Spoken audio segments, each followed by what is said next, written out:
დაახლოებით 7 წლის წინ, შესაბამისად 2018-ში, შესაძლოა 19-ში.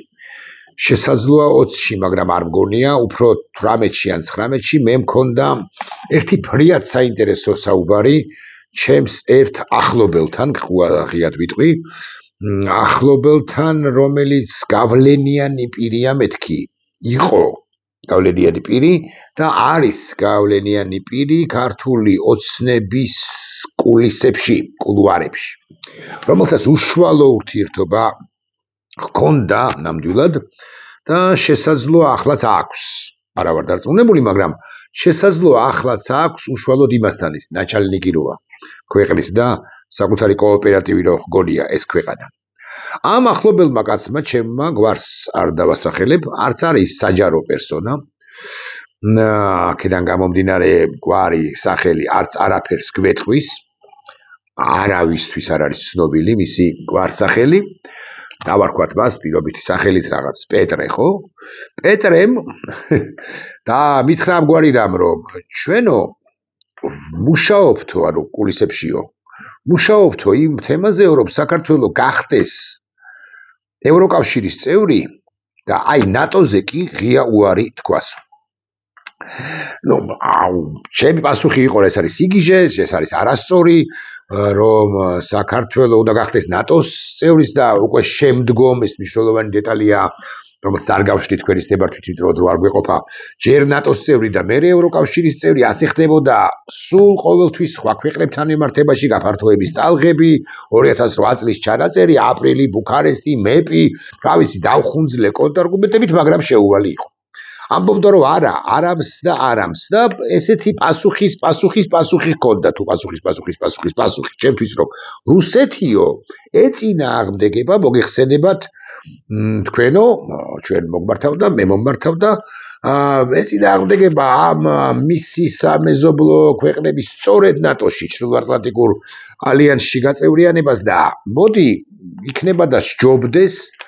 იქნება და სჯობდეს უპასუხებ მერე პატიოსან კაცს რომელიც მიეკავშირდებოდა ზვიად ქორიძეს არ არის პრობლემა იქნება და სჯობდეს რომ მარტო ევროკავშირზე ავიღოთ ორიენტაცია ამის პასუხი ჩემი იყო რომ აი გეხსოვება მეთქი პეტრე დავარქვით ხო პეტრე გეხსოვება მეთქი რომ 2014 წელს რუსეთმა სწორედ რუსეთმა ეხ ჯერ კიდევ როდის დღევანდელი გადაასახედიდან ხო ანუ 11 წლის წინ ზუსტად ნოემბერში რუსეთმა აუკრძალა უკრაინას ევროკავშირის ასოცირების ხელშეკრულებაზე ხელმოწერაც კი და აკი ამიტომაც დაიწყო და თებერვალში წარმატებით დაგვირგვინდა 2013 წელს აუკრძალა 2014-ში წარმატებით დაგვირგვინდა ღირსების რევოლუცია მაგრამ მის ის პასუხობდა ის მეკამათებოდა ის მეპაექრებოდა საქართველოს ხომ არ აუკრძალაო საქართველოს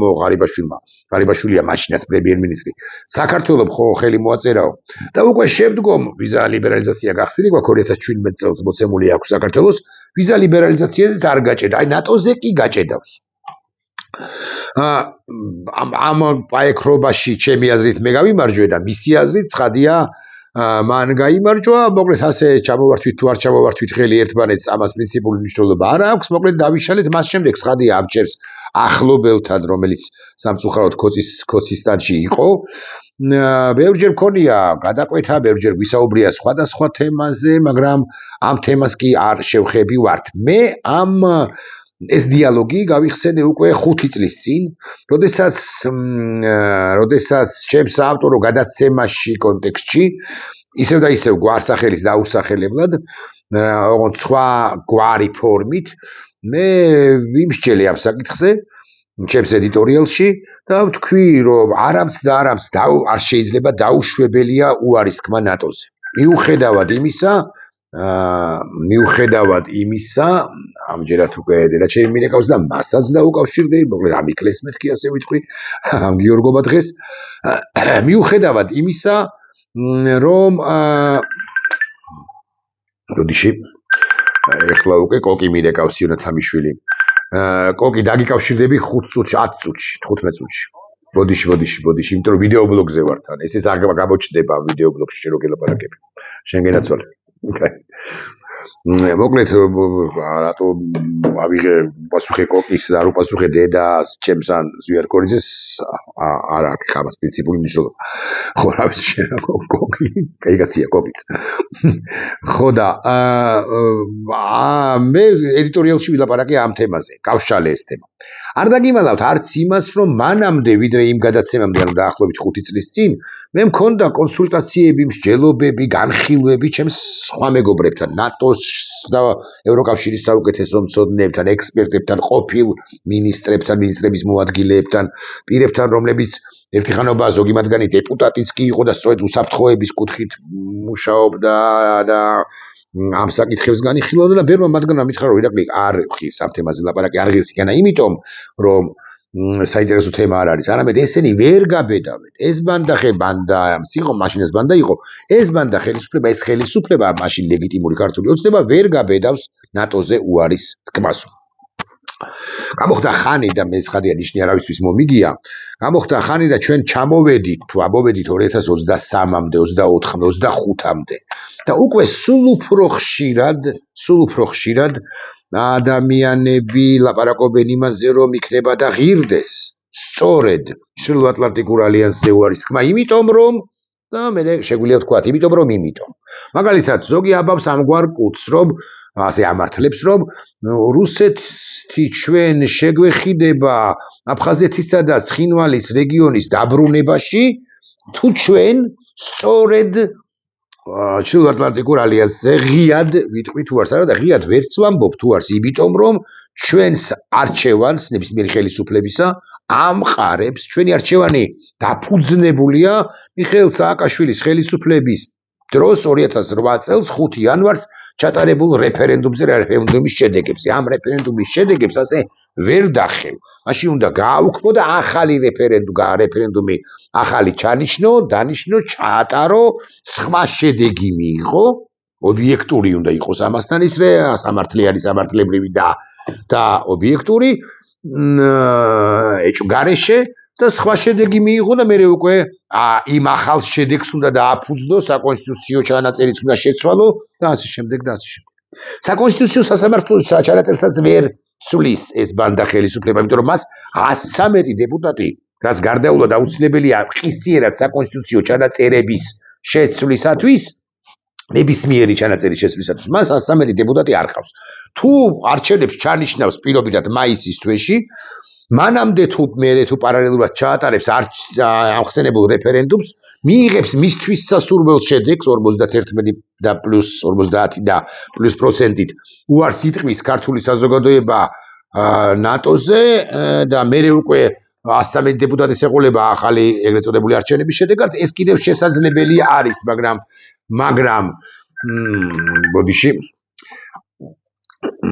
ბოდიში დედა ვიდეო ბლოგზე ვარ და დაგირეკავ მე თვითონ დაგირეკავ ვიდეო ბლოგზე ვარ უნდა გამორთო ხოლმე ალბათ მაგრამ აქ ხა ამ ტელეფონში კი ჩართულია ინტერნეტი და აქედან გამომდინარე რომ უნდა გამორთო აღარ ვიცი კარგით რა მნიშვნელობა აქვს მოკლედ ეხა ინგაც დამირეკავ სულად ყოფ და მე კიდე ვიღაცა და მე გამორთავ ბოლოს მაგიდან თორემ ხელა ახალ დუბლს ჩავწე მოკლედ დიდი ამბები ბევრი რამ უნდა გააკეთოს დე ფაქტო ხელისუფლებამ იმისთვის რომ ეს ყველაფერი შედგეს მაგრამ რა მიანიშნებს იმაზე რომ ესენი ამას განიხილავენ ამ საკითხზე მსჯელობენ რომ ნატოზე თქვან უარი აქვე ვიტყვი ვიდრე ამას ვიტყოდე რომ აქვე ვიტყვი რომ რუსეთი რომ ვიცოდეთ მაინც ჯერ ერთი არანაირი აფხაზეთის და ცხინვალის რეგიონის დამბრუნებელი არ არის არასდიდების არასოდეს ნატოზე უარი თქვა კი არა შეიძლება თქვა რომ საქართველოს ორ გუბერნიად გაიყოს ან ავისი ხო გუბერნიებად გაიყოსო ხო გაიხლიჩოსო და ორივეში რუსული ჯარი დაკანონდესო აღმოსავლეთ საქართველოში და დასავლეთ საქართველოში ამ შემთხვევაშიც კი რუსეთი შენ არანაირ აფხაზეთსა და ცხინვალის რეგიონს არ დაგიბრუნებს შენ რომ თქვა რომ რუსული ბაზები დაკანონდეს აქო არ დაგიბრუნებს შენ რომ თქვა რომ ნეიტრალური სახელმწიფო უნდა იყო არ დაგიბრუნებს მოკლედ რუსეთი შემხვედრ ნაბიჯს არ გადმოდგამს და თუ გადმოდგამს ბჭყალებში ეს იქნება მხოლოდ და მხოლოდ შემხვედრი ნაბიჯის ეგრეთ წოდებული ილუზიის ან იმიტაციის შექმნა დაიწყეთ მოლაპარაკებები აფხაზებთან და ოსებთან მას შემდეგ რაც პირველი ცეცხლის განუახლებლობის შესახებ მოვაწერთ ხელშეკრულებას სამმხრივად, თუნდაც ან ორმხრივად, ერთგვარად აღიარებთ de facto ხელისუფლებებს. აღიარეთ ეს ტერიტორიები დამოუკიდებელ სახელმწიფოებთან და სახელმწიფოებად და მერე ილაპარაკეთ მათთან კონფედერაციაზე. კონფედერაციაზე ისაუბრეთ მხოლოდ იმ შემთხვევაში, მას შემდეგ, რაც ილაპარაკებთ, იმ შემთხვევაში კი არა, მას შემდეგ, რაც ასე მაგალითად გალის რაიონში, გალის რაიონთან დაკავშირებით დაიწყებთ მრავალწლიან მოლაპარაკებებს ქართული ენით სწავლებასთან დაკავშირებით. გროგაიულის 18 წელი მინსკი 2-ის თუ ჟენევა 3-ის თუ რაღაცის ფორმატით რა მნიშვნელობა აქვს? მერე დაიწყეთ რაღაც ოჩამჩილეზე ლაპარაკით. ამასობაში გავიდა ცხოვრება, ბატონო. ნატოზე უარი რომც თქვა, რუსული ბაზები რომც დააკანონო, ნეიტრალიტეტი რომც გამოაცხადო და ასე შემდეგ, რუსეთი როგორც იმპერია, რომელსაც მეტი და მეტი გავლენა უნდა, მეტი და მეტი ტერიტორია უნდა, ის არ დაგიბრუნებს. რუსეთის პრეზიდენტს აქვს ნათქვამი, Россия не заканчивается нигде. Границы России, რუსეთის საზღვრები არ სრულდება არსად, სადაც ჩაბოტებული აქვს, ის მხოლოდ და მხოლოდ მაქსიმ შემთხვევაში გავა იმ ტერიტორიიდან თუ ძალით გააგდებ, ამოაბოტინებ, ასე ვიტყვი, ამ უცელ ამოუყორავ ქვეყანას. ეს ნატოსაც ეხება სხვათა შორის და ეს ეხება ევროკავშირსაც, ბარემ ვიტყვი. საქართველოს ევროკავშირში გაწევრიანების წინააღმდეგიც კი არის რუსეთი. მაგრამ ეს არ არის თავარი სათქმელი ახლა. საქართველოს de facto ხელისუფლებას როგორი სტრატეგია აქვს, ცხადია რუსების მიერ მოფიქრებული, შეჯერებული. როგორი სტრატეგია აქვს, იცით? საქართველოს de facto ხელისუფლება აკეთებს შემდეგ რამეს. ნეიტრალური პირების მხრიდან თუ მიერ იწყებს საკითხის ზონდირებას, ჩაწვეთებას, თუ სწორედ თუ მართებული სიტყვა, ჩააწვეთებს რაღაც თემას, ჩააწვეთებს რაღაც საკითხს, მერე ამაზე რეაქციებს საზოგადოებისა ტესტავს, ერთ-ერთი სტრატეგია ამისი და თუ რეაქციები არის მძიმე, იქნება და უკან დაიხიოს კიდეც და ამ პირებს, რომლებიც ამაზე ალაპარაკდებიან ხოლმე, ამ პირებს ეტენებათ ამა თუ იმ არ რეალიზებული ინიციატივის გაჟღერება. ვიდრე ვიტყოდ ერთ პირს, ბაის ამ კაცზეც არ ვილაპარაკებ ახლა, თუნდაც არც დავასახელებ სახელს. ვინც დაიწყო ახალი კამპანია, რომ ნატოში არ უნდა გავწევრიანდეთ და მოდი რუსეთს რაღაცა დაუთმოთ, რომ რუსეთმა იქნება და აფხაზეთი გადმოგიგდოს ძვალად. ხო? ამაზე არ ვილაპარაკებ.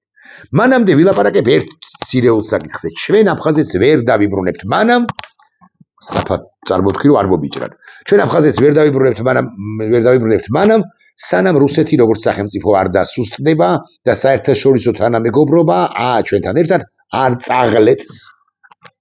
წაგლეჯს რუსეთს მის მიერ ოკუპირებულ ტერიტორიებს, ჩვენ შემთხვევაში აფხაზეთს და ცხინვალის რეგიონს. ვერ დავიბრუნებთ, ვერანაირი სახალხო დიპლომატია, ერთწლიანი თუ მრავალწლიანი შეთანხმებები, ეკონომიკური პროექტების, საერთო პროექტების განხორციელება და ასე შემდეგ, აფხაზეთსა და ცხინვალის რეგიონს ვერ დაგვაბრუნებინებს. ვიდრე რუსის ჯარი დგას ამ ტერიტორიაზე. რუსის ჯარი ამ ტერიტორიაზე დგას უკვე 30 წელიწადია აფხაზეთში და არა 17 წელიწადია. 30 კი არა, 33-დან, ხო? სუიდგა პრინციპში, მაგრამ აი ესე ოკუპაციის დასასრულს 27 სექტემბერს გულისხმობთ 13 წლისა, ანუ სოხუმის დაცემის პერიოდიდან აფხაზეთი ეგრეთ წოდებულად დამოუკიდებელია ცხადია ბჭყალებში. და რუსეთი აკონტროლებს ამ ტერიტორიას. ანუ 93-დან გასულია 32 წელიწადი, 33 გავა მალე. რუსეთი აკონტროლებს ამ ტერიტორიას. ვიდრე უკანასკნელი რუსი სალდატი გარემოებათა გამო არ გავა ამ ტერიტორიიდან, აფხაზეთიდან, ან ცხინვალის რეგიონიდან, მანამდე ჩვენ ვერ დავიბრუნებთ და აქამდე უნდა მივიდეს საქმე. ეკონომიკური პროექტები კარგია, აფხაზური საზოგადოებაზე მუშაობა კარგია, საინფორმაციო პოლიტიკა კარგია, არც ერთს არ აკეთებს, ეგრე მაგის პასუხია ბანდა ხელისუფლება, ჰუმანიტარული პოლიტიკა თუ პროექტების განხორციელება კარგია, საერთო ბაზარი გავაკეთოთ სადღაც ერგნეთთან თუ სადღაც გალსა და ზუგდიდ შორის რაღაც ხიდზე კარგია, სამედიცინო თვალსაზრისით, სამედიცინო სერვისების თვალსაზრისით დავეხმაროთ აფხაზებს, რომლებიც გადმოდიან ენგურის ხიდზე და აქ მკურნალობენ, კარგია, რაღაც და ასე შემდეგ, მაგრამ არ შეიძლება პირველი ცეცხლის განუახლებლობის თაობაზე ხელშეკრულებაზე ხელმოწერა, იმიტომ რომ აფხაზები ამას კი არ მიიღებენ აფხაზის სეპარატისტები რუსების ზეწოლის და გამო ამას იმიტომ ჩვენ წყალობად და ჩვენგან გადადგმულ სწორნაბიჯად კი არ მიიჩნევენ, არამედ მიიჩნევენ რომ ჩვენ უკან დავიხით. ამასთან მოხვება ბიზნა ივანიშვილი ამას აპირებს, მას ნათქვამი აქვს რომ ჩვენ გამოუძებნით საკუთარ თავში რესურსს თუ რაღაც ძალას, რომ ბოდიში მოუხადოთ აფხაზურ საზოგადოება აფხაზებსა და ოსებს რეალურად რუსებისთვის აპირებს მოხდას და ყველაფერი დააბრალდეს, ყველაფრის გადაბრალებას აპირებს ისედაც გადააბრალა მიხეილ სააკაშვილის ხელისუფლებისათვის თითქოს მიხეილ სააკაშვილმა იომა ავტომატით ხელში და ქართულმა საზოგადოებამ წინააღმდეგობა გაუწია მიხეილ სააკაშვილს და მიხეილ სააკაშვილმა იძალა მაშინ 2008 წელს 93-ში ვინ იომა 92-ში 93-ში ეს მინდა ვიკითხო ქართულმა საზოგადოებამ არა თუნდაც მისმა ნაწილმა 2008-შიც ნაწილმა იომამ ამ ლოგიკით რუსთაველზე იყო მეორე ნაწილი და ხინკალს ჭამდა პლეხანოვზე აღმაშენებელზე ხო და რატო ვამბობ ამას რუსეთი როცა დასუსტდება და უკანა დასჭირდება რომ გიუმრიდან მოჩამჩირიდან გუდაუთიდან სოხუმიდან ჯავიდან ცხინვალიდან გაიყვანოს ჯარი იმიტომ რომ კატასტროფულ მდგომარეობაშია და ახლაც გახავს ბარემ ვიტყვი ახლაც სჭირდება ეს სალდატები რომლებიც ამ ბაზებზე ყავს განთავსებული ხო და საერთაშორისო კონიუნქტურაც რომ მომწიფდება სათანადო მერე უკვე შესაძლებელი იქნება აფხაზეთის უმტკივნეულოდ ან პატარა სპეცოპერაციით ასე ვიტყვი ცხინვალის რეგიონის უმტკივნეულოდ ან პატარა სპეცოპერაციით რაღაც ერთი მუჭა სეპარატისტების აყვანით აფხაზეთისა და ცხინვალის რეგიონის დაბრუნება. ცეცხლის განუახლებლობაზე ძალით არ დაბრუნებაზე ხელშეკრულების ხელმოწერა არის კატასტროფა. ბოდიშის მოხდა ზედდართული კატასტროფა. აფხაზეთის ავტონომიური რესპუბლიკის ფართოუფლებებზე ლაპარაკიც კულტურულ ავტონომიაზე კი არა, პოლიტიკურ ავტონომიაზე პრაქტიკულად კატასტროფა. ყველაფერი რაც არ ექვემდებარება რეპარაციას, კომპენსაციას რუსების ბაზის არ გულისხმობს რუსების ბაზის გაყვანას და ასე შემდეგ ყველაფერი არის კატასტროფა. ეს უნდა ვიცოდეთ. საქართველოს დე ფაქტო ხელისუფლება კი ამას აპირებს. ოღონდ მნიშვნელოვანია რომ აი ამ ნატოს კონტექსტში ხო აპირებს ასე თუ ნატოზე ვიტყვი თუ არც ევროკავშირზე რუსეთი დაგთანხმდება ამის ზონდირება დაწყებულია უკვე. მათ შორის ემიგრაციულ ჯგუფებშიც და რაღაც ესეთი აღარ ვიტყვი ხა გვარებს და ცალკეულ პირებს ესეთი სერიოზული სახით გამოვიდნენ ცალკეული ემიგრანტები ხელისუფლებასთან მოვასვასეები რომლებიც ამბობენ რომ იცით რა არის მოდი ახლა ღიად თქვათ ნატოზე უარი ევროკავშირში გაწევრიანების ნებართვას მოგცემს რუსეთი და ასე შემდეგ ევროკავშირშიც რომ ვერ წევრიანდებით საქართველოს დე ფაქტო ხელისუფლებამ ყველაფერი რომ გააკეთა საიმისოდ რომ ევროკავშირშიც კი ეს თეორია რომ მართალი რომც იყოს ევროკავშირშიც რომ ვერ ვერთიანდებით ამ პატივცემულ პირებს გვარებს არა აქვს მნიშვნელობა მართლა უნდა ყურადღება გაემახვილებინათ მათ შორის ემიგრანტებსაც გაემახვილებინათ უმაზე ყურადღება რომ საქართველოს დე ფაქტო ხელისუფლება შეხავს თავადაც რუსეთის კარდახით ცხადია გზას ევროკავშირისკენაც არათუ ნატოსკენ. აი ეს ერთიანობა ემიგრაციისა და ასე შემდეგ არის აქაური საზოგადოებისა არის საფუძველი იმისა საიმისოდ რომ ჩვენ როგორღაც გადავტეხოთ ეს დე ფაქტო რეჟიმი ეს ერთ-ერთი საფუძველია მოდი ასე ვიტყვი და არა სრული საფუძველი ამ დე ფაქტო რეჟიმის გადატეხვისა, მაგრამ სამწუხარო იცით რა არის მომიტევოთ წესიერო და კარგო ემიგრანტებო, მაგრამ თქვენთანაც მუშაობენ ეს ქართული ოცნების პროპაგანდისტები. თქვენზეც მუშაობენ, თქვენზე არა უშუალოდ, არამედ ზოგადად დიასპორებში მუშაობენ და ქართული ოცნების მომხრეებად ჩამოაყალიბეს არაერთი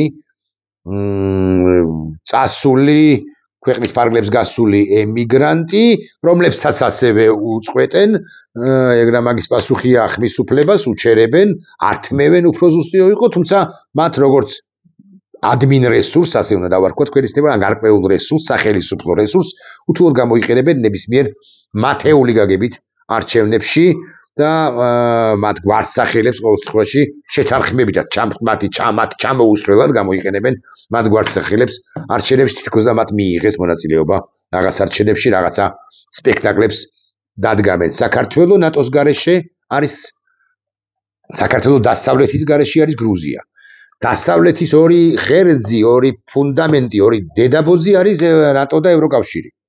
მე რომ მკითხოს კაცმა, ჯერ ნატოში უნდა გავწევრიანდეთ, მაგრამ პარალელურადაც რომ წავიდეს პროცესი, ან ევროკავშირმა რომ დაასწროს ნატოს, არც ეს იქნება ცუდი. მესმის რომ ეს არის ურთულესი, აგე უკრაინას არიღებენ, უკრაინასაც ეუბნებიან, რომ ნატოში ვერ გაწევრიანდება, მაგრამ შენ ჯიუტად უნდა იდგე ამ პოზიციაზე, რომ დადგება მომენტუმი და დადგება მომენტუმი, როდესაც ჩვენ გაგვიღებენ კიდევ უფრო ფართოდ კარს, ჩვენი ნატოელი პარტნიორები, ჩვენ უსაფრთხოებასაც ჩვენთან ერთად უზრუნველყოფენ და საქართველოს შეუშვებენ ან ამგვარი ფორმის ნატოში, ან პოსტომის უკრაინის ომი იგულისხმება, სხვა ფორმის უსაფრთხოების რომელიმე სისტემაში, რომელსაც უზარმაზარი უსაფრთხოების ქოლგა ექნება, ჩვენ უნდა მოვხვდეთ ამ სისტემებში, მათ შორის ორმხრივი ურთიერთობები, ცალკე გერმანიასთან, ცალკე პოლონეთთან, ცალკე ბრიტანეთთან, ცალკე საფრანგეთთან, ცალკე ისრაელთან, ცალკე იაპონიასთან, ასე მაგალითად, ცალკე შეერთებულ შტატებთან, ჩვენი უსაფრთხოებისთვის გარდაულად აუცილებელია და ასევე რასაკვირველი აუცილებელია ჩრდილოატლანტიკური ალიანსი, რომელიც ბევრი კი იტყვის, სად არის ნატო, მაგრამ არის ბატონებო. არის დასუსტებული, ხშირ შემთხვევაში რუსეთისაგან ჰიბრიდულ შეტევა განცდილი, რეპუტაცია შერხული და ასე შემდეგ, მაგრამ არის ნატო როგორც ასეთი და აქ ამაზეც არ არის ლაპარაკი, ნატო არის თუ არა, გაცილებით მნიშვნელოვანია, რომ ბოდბები გრძელდება იმის თაობაზე, რომ ჩვენ უსაფრთხოების გარანტიების მიღების გარეშე ჩვენ ვინმე შეგვიშვებს გაგვიშვებს სადღაც რუსეთი მოგცემს უფლებას. არავინ არ მოგცემს, ჩვენ გვჭირდება უსაფრთხოების გარანტიები და ევროკავშირი როგორც ეკონომიკური, სავაჭრო და ასევე მნიშვნელოვანი კულტურულ, ეკონომიკურ, სოციალურ და ასე შემდეგ სივრცე. ჩვენ გვჭირდება ორივე ორგანიზაცია, ორივე სივრცეში გაწევრიანება და მოეშვით ამ ბოდბებს იმის თაობაზე, ამ PSB-ში შემუშავებულ ბოდბებს იმის თაობაზე, რომ მოდი იქნება ვთქვათ უარი ნატოზე, ეს მითხრეს მე კვლავ მიმეორებ 2017-ში თუ 18-ში და ევროკავშირში შევიდეთ. ვინ კობახიძე არც ევროკავშირში მიდის თქვენი უმრავლეს შემთხვევაში კობახიძე და არც ნატოში. და აი ამ ბოდბები თქვენ რეალურად ზურგს უმაგრებთ სწორედ ბიძინა ივანიშვილის ბანდას, ვინც ამ ბოდბებს აღყვება ხოლმე და რაღაც სერიოზული სახით მსჯელობს ნატოში გაწევრიანების წარმოუდგენლობაზე. გაწევრიანდება საქართველოს ნატოშიც, არ მინდა ვთქვა, რომ ცოტაც მოითმინეთ მეთქი, დიახ, რუსეთი თუ ვერ ხვდებით, არის ეს რუსეთის გლობალური დანგრევის პერიოდში ვცხოვრობთ, რუსეთი კუდს იქნევს და ამ დროს ახლა ჩვენ ამ